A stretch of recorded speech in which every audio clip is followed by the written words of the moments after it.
আলহামদুলিল্লাহি রাব্বিল আলামিন ওয়া আকিবাতুল মুত্তাকিন ওয়াসসালাতু ওয়াসসালামু আলা আশরাফিল আমবিয়া ওয়াল মুরসালিন নবিনা মুহাম্মদ ওয়া আলা আলিহি ওয়া সাহবিহি ওয়া মান তাবিআহুম বিইহসান ইলা ইয়াউমিদ্দিন আম্মা বা'দ। আমরা জানি যে যখন আমরা আমাদের মধ্যে কেউ মারা গেলে তাকে দাফন করে আসি, কবরে মুনকির নাকির ফেরেশতা আসেন, এসে তাদেরকে প্রশ্ন করেন। তো প্রশ্নগুলো আমরা সাধারণত জানি যে তারা প্রশ্ন করে থাকেন ওই মৃত ব্যক্তিকে যে তোমার রব কে, তোমার দিন কি ছিল, তোমার নবী কে ছিলেন। যে সৎ লোক সে অবশ্যই উত্তর সঠিক দিয়ে দেন যে আমার রব আল্লাহ, আমার দিন ইসলাম, আমার নবী মুহাম্মদ সাল্লাল্লাহু আলাইহি ওয়াসাল্লাম। কিন্তু যে সৎকর্মশীল নয়, কাফের, মুশরিক, বেদিন, মুনাফেক, সে কিন্তু উত্তর দিতে পারে না।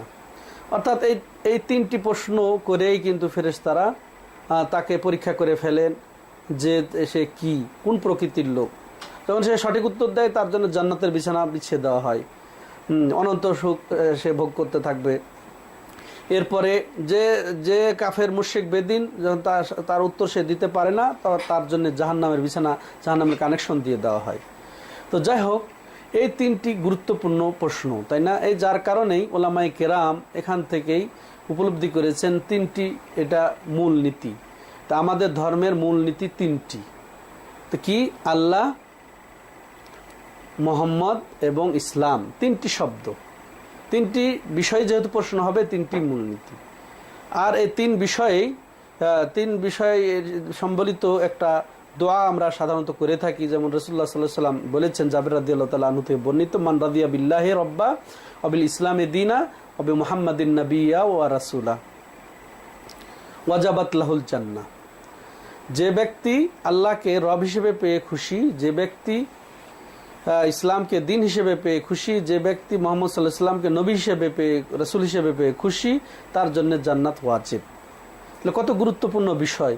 তাহলে তিনটি মূলনীতি, এই জন্যেই যে এই তিনটির ওপরই সব কিছু নির্ভর করছে আমাদের দিন। তা দিনের সব কিছু নির্ভর করছে যেহেতু এই তিনটি বিষয়ের ওপরে, অতএব এই তিনটি বিষয় হচ্ছে তিনটি মূলনীতি।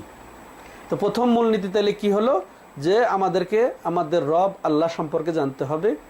দ্বিতীয় মূলনীতি হচ্ছে যে আমাদেরকে আমাদের ধর্ম ইসলাম সম্পর্কে জানতে হবে। আর তৃতীয় মূলনীতি হচ্ছে আমাদেরকে আমাদের নবী মুহাম্মদ সাল্লাল্লাহু আলাইহি সাল্লাম সম্পর্কে জানতে হবে। তো এখন প্রশ্ন হলো, আমি তো জানি আমার রব যে আল্লাহ, তা তো আমি জানি, আমার ধর্ম যে ইসলাম আমি তো জানি, আমার নবী যে মুহাম্মদ সাল্লাল্লাহু আলাইহি সাল্লাম তা তো আমি জানি, তাহলে অসুবিধাটা কোথায়? তো এটাই কি যথেষ্ট? এই মুখে জানাটা কি যথেষ্ট? তাহলে তো বিশ্বের এমন কোন লোক বাকি থাকবে না কবরে ওই প্রশ্নের উত্তর দিতে। কাফের, মুশরিক, মুনাফেক, এই তিনটি শব্দ পৌঁছে নাই এমন কোনো লোক আর অবশিষ্ট নেই এই দুনিয়ার বুকে। তাহলে আসলে ঘটনাটা কি? যে মূলত আল্লাহ সম্পর্কে আমাদেরকে জানার উদ্দেশ্য, জানার রহস্য কি, বা আল্লাহকে রব হিসেবে পেয়ে খুশি, সন্তুষ্ট হওয়ার রহস্যটা কি, সেটা আমাদেরকে মূলত বুঝতে হবে। সেটা কি? যেহেতু আল্লাহকে রব হিসেবে সন্তুষ্ট হতে হবে, আর তার মর্ম হলো যে আল্লাহ রব্বুল আলামিনকে এককভাবে ইবাদত বন্দেগী করা, তার সাথে কাউকে শরিক না করা, আল্লাহর জাত সত্তা সম্পর্কে জানা, বুঝা, এবং তার রুবুবিয়তে, অর্থাৎ তিনি যে একক স্রষ্টা, তিনি যে একক প্রতিপালক, তিনি যে একক মালিক, তিনি যে একক রুজিদাতা, তার কর্মে তিনি একক, এটা উপলব্ধি করা, এটা বিশ্বাস করা। তেমনইভাবে তিনি যেহেতু একক মালিক, একক কর্তা, একক স্রষ্টা, একক প্রতিপালক, একক নিয়ন্ত্রক, একক জীবনদানকারী, মৃত্যুদানকারী, সব কিছু একাই করেন। তিনি আমাকে সৃষ্টি করেছেন, আমাকে নিয়ামত দান করছেন, অতএব তিনি একমাত্র আমাদের ইবাদতের হকদার। তাহলে এটা উপলব্ধি করা, তাইলে তার সত্তাগতভাবে সত্তাগত পবিত্র ধারণা রাখা সত্তা সম্পর্কে, তেমনি তার কর্মে তাকে একক বিশ্বাস মনে করা, তেমনিভাবে তিনি যেহেতু একক তার কর্মে, অতএব তিনি একমাত্র আমাদের ইবাদত অধিকারী, এটা বিশ্বাস করা, মেনে নেওয়া।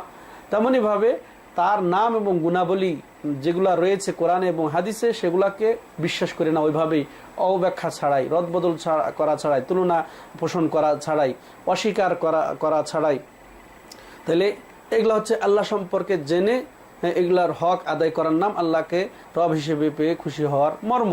তাছাড়াও এক কথায় যাবতীয় ইবাদত একমাত্র তার জন্য, যেমন আমরা এই নামাজ একমাত্র তার জন্যই আদায় করে থাকি, তেমনি তাইলে আমরা রব হিসেবে যদি আল্লাহকে পেয়ে খুশি হয়েই থাকি, তাহলে অবশ্যই আমরা একমাত্র তার কাছেই প্রার্থনা করব, তার কাছেই মোনাজাত করব, তার কাছেই দোয়া করব, তার কাছেই ভিক্ষা চাইব।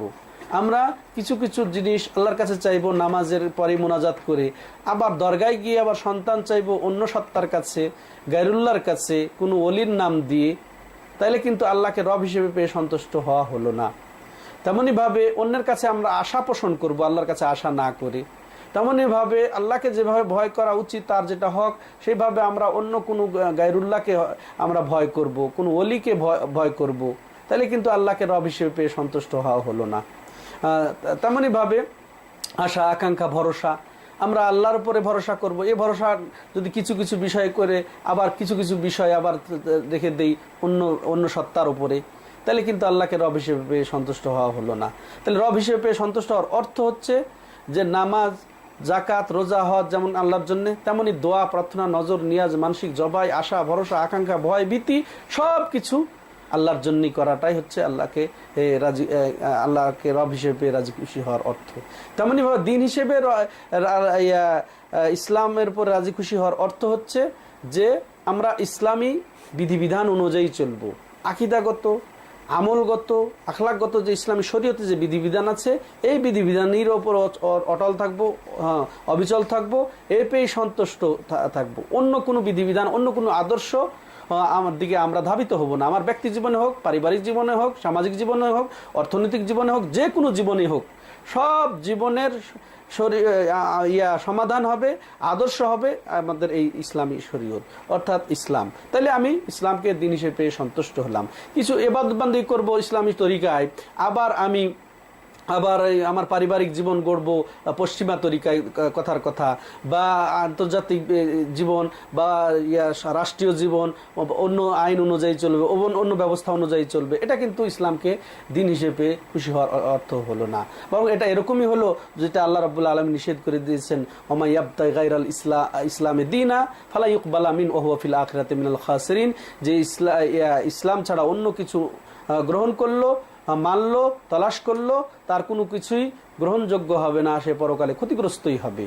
তাহলে বোঝা গেল, তাহলে ইসলামকে পূর্ণভাবে মেনে চলতে হবে। তাহলে তার নাম হচ্ছে ইসলামকে দিন হিসেবে সন্তুষ্ট হওয়া। কিছু মানবো আর কিছু মানবো না, এটা কিন্তু কাফের মুশরিকদেরকে, ইহুদি নাসারাদেরকে আল্লাহ বলেছেন। তাহলে আমাদের তাই করতে হবে যে সার্বিক জীবনে, সার্বিক ব্যবস্থাপনায় আমাদেরকে ইসলামকে দিন হিসেবেই গ্রহণ করতে হবে। তাহলে ইসলামকে দিন হিসেবে খুশি হওয়ার অর্থ হল, তেমনি মুহাম্মদ সাল্লাল্লাহু আলাইহি সাল্লামকে নবী হিসেবে পেয়ে সন্তুষ্ট হওয়ার অর্থ হলো যে তার প্রতি ঈমান আনা, তার অনুসরণ করা, তার মহব্বত করা, তার সম্মানবোধ রক্ষা করা, তার প্রতি দরুদ পড়া, হ্যাঁ, একমাত্র তারই বিধান মতো চলা, তারই তরিকার অনুসরণ করা। কিছু তরিকা তার গ্রহণ করলাম, কিছু নিয়ম নীতি তার মানলাম, হ্যাঁ, আবার কিছু মানলাম খাজা বাবার, কিছু মানলাম অমুক বাবার, কিছু মানলাম অমুকের, তাহলে কিন্তু হলো না। তাহলে আমরা মুহাম্মদ সাল্লাল্লাহু আলাইহি সাল্লামকে নবী হিসেবে সন্তুষ্ট হতে পারলাম না। তাহলে একচেটিয়া যদি আমরা নবী সাল্লাল্লাহু আলাইহি সাল্লামের আকীদার, আমলের এবং আখলাকের যদি অনুসরণ করতে পারি এবং তাতেই যদি সন্তুষ্ট থাকতে পারি, ওই তরিকা বাদ দিয়ে অন্য তরিকা না গ্রহণ করি, তাহলে সেটা হবে নবী মুহাম্মদ সাল্লাল্লাহু আলাইহি সাল্লামকে নবী হিসেবে পেয়ে সন্তুষ্ট হওয়া। তাহলে আমরা এই সংক্ষেপে আলোচনায় বুঝতে পারছি যে ইসলামের মূল নীতি তিনটি। সেটা হচ্ছে যে আল্লাহ সম্পর্কে আমাদেরকে জানতে হবে, আল্লাহ সম্পর্কে জানার দিকগুলা আমরা আলোচনা করলাম। এরপরে ইসলাম সম্পর্কে আমাদেরকে জানতে হবে, আর ইসলামকে সম্পর্কে জানা অর্থ ইসলামী অনুশাসন ভাবে মেনে চলা, ইসলামের রোকনগুলা জেনে বুঝে ওগুলা নিজের জীবনে বাস্তবায়ন করা এবং ইসলামের মধ্যেই অটল থাকা, এর বাইরে না যাওয়া। তেমনিভাবে মুহাম্মদ সাল্লাল্লাহু আলাইহি সাল্লামকে নবী হিসেবে সন্তুষ্ট হওয়ার অর্থ হচ্ছে, বা এটা তৃতীয় মূলনীতি হিসেবে, যে নবী সাল্লাল্লাহু আলাইহি সাল্লামের জীবন ব্যবস্থা অনুযায়ী, তার আদর্শ অনুযায়ী, তার তরিকা অনুযায়ী, আকীদা, আমল, আখলাক অনুযায়ী আমাদের জীবন গড়া। এটা হচ্ছে তিনটি মূলনীতি। আল্লাহ রাব্বুল আলামিন এই তিনটি মূলনীতি উপলব্ধি করে এ সম্পর্কে আমাদের জ্ঞান অর্জন করে এর উপরে সুপ্রতিষ্ঠিত থাকার তৌফিক দান করেন। আকুলু কাওলি হাদা আস্তাগফিরুল্লাহ লি ওয়া লাকুম ওয়া লিসাইরিল মুসলিমিন ওয়া সাল্লাল্লাহু আলা নবিয়িনা মুহাম্মদ ওয়া আলা আলিহি ওয়া সাহবিহি আজমাইন।